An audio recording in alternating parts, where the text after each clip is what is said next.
Hi everyone, how's it going? My name's Lawrence. I'm your friendly OT here with 5 tips on how to help your kids stay engaged at home. Let's figure this out together. Before we dive in, go ahead and click like and also hit the subscribe button to help with the YouTube algorithm and spread this video to as many parents and educators on YouTube. So now we're going to go ahead and jump into the 5 tips to help your kids stay engaged at home.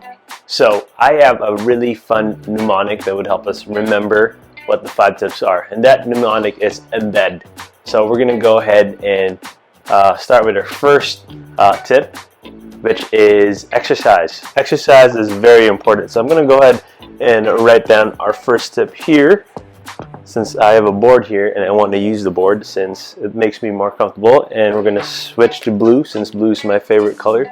So let's go ahead and write down our mnemonic, which is embed. So E-M-B-E-D.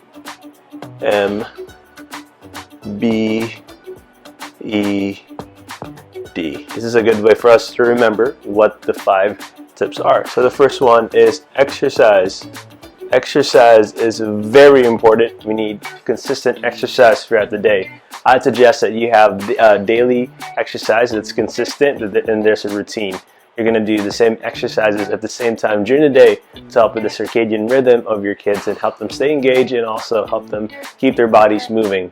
Your body produces the natural feel-good hormones, endorphins. Endorphins are energy boosters and help us stay alert and awake during the day.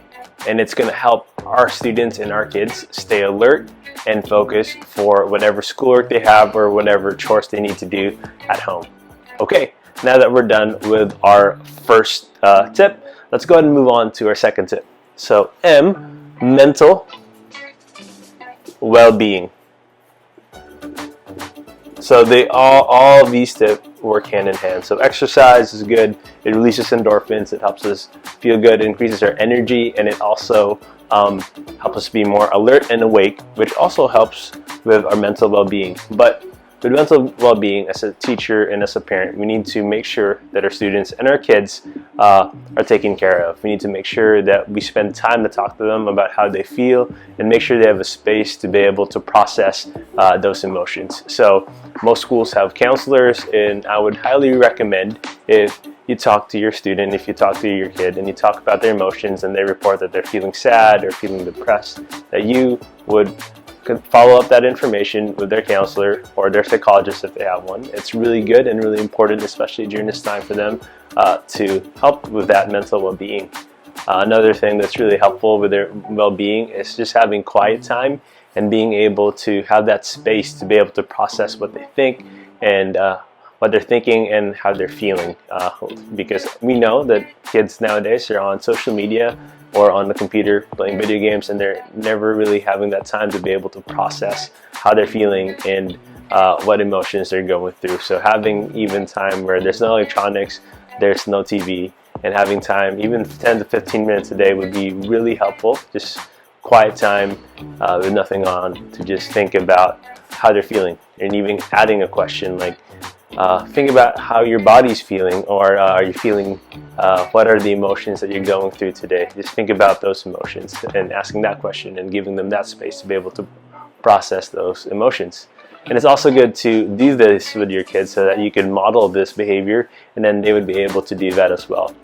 And it's always good to have some mindful meditation and also doing yoga, which is also really good for that mental space and being able to take care of that mental well-being. Tip number 3, body awareness. Body awareness is important. It tells us where we are in the space that we are operating in.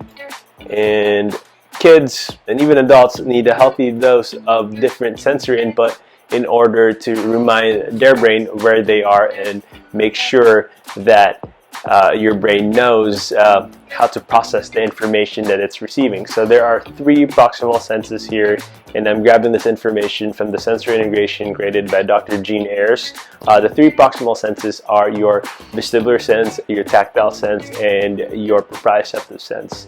Your vestibular sense relates to where your body is in terms of the space that it operates in, And your tactile sense is our ability to feel what we touch, and our proprioceptive sense tells our brain how our joints are moving. So if our elbows are bending, the proprioceptive system tells our brain that our elbows are bending. And it's important for our children and our students to be able to process that information and to have a healthy dose of that information. So make sure that you're doing tactile play with your kids, using kinetic sand, using some putty or even slime would be really helpful to activate the tactile system.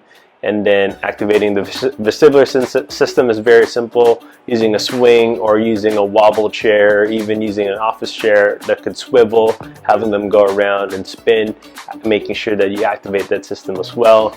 And then proprioceptive system is activated through yoga, sports, using heavy blanket, and making sure that we give them a healthy dose of those 3 proximal senses in order to help organize their brain in terms of their sensory regulation. Number 4, environmental modification. We need to set ourselves up for success, and we need to set our students and kids up for success. So this is a very important tip here, environmental modification. We need to make sure that the tables and chairs and the space that our kids and students are working in are suitable and optimal for their learning. So for me personally, as you can see during this video, I like my vestibular movement a lot. I bounce a lot. I'm going from right to left, and it helps me concentrate. It helps me stay in my train of thought. And a lot of our kids and a lot of our students have the same way of thinking. A lot of them can't sit still, can't stand still. They need to move their bodies around to help them with their sensory regulation, help them stay focused, help that endorphin release, and also help that vestibular sense as well. Body awareness is important, and here we see that we need to incorporate body awareness in in their environment that they work in school, and also now more than ever at home. So for me personally, I use this wobble chair. I really highly recommend this. This is the DonJoy wobble chair. I'll put a link below to where you can get this awesome chair, and it helps with vestibular my vestibular system, because I could swivel. It swivels. I could bounce right to left with this. I can move right to left, and it's really helpful with my regulation and me being and me keeping my body awareness. Also, it's also important to make sure that students could sit down and stand up if they choose to work sitting down or standing up. It's important for them to have that option.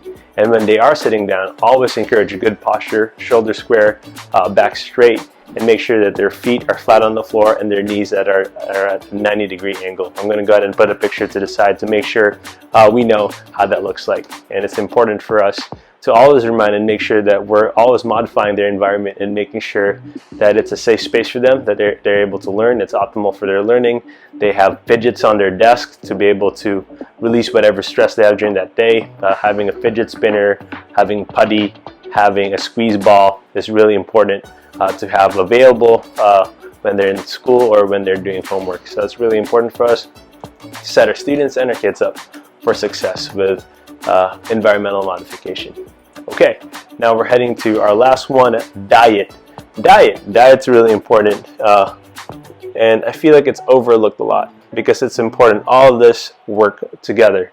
So we need to embed this into their lives, and we need to make sure that we help embed a healthy lifestyle for our students and our children. So diet's important, and this is pretty straightforward. I would suggest that you consult with a doctor to make sure that you know what's best for your child, and make sure that you're giving them the healthiest food so that they can use that to build up what they're learning in school.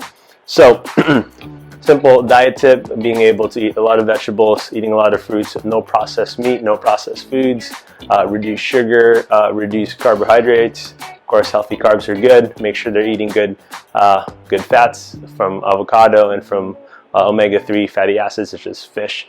Making sure that they drink enough water during the day. It's important to set them up for success and make sure that they're able to have the tools to be able to regulate their bodies and also maintain that attention, maintain that engagement in their in their success. Remember, the main occupation of kids is play and learning, and we need to make sure that we give them that space, we give them that opportunity and that optimal building block to be able to play and learn and be curious in their environment, and also figure out what they need in order to be successful. So hopefully this video was helpful for you.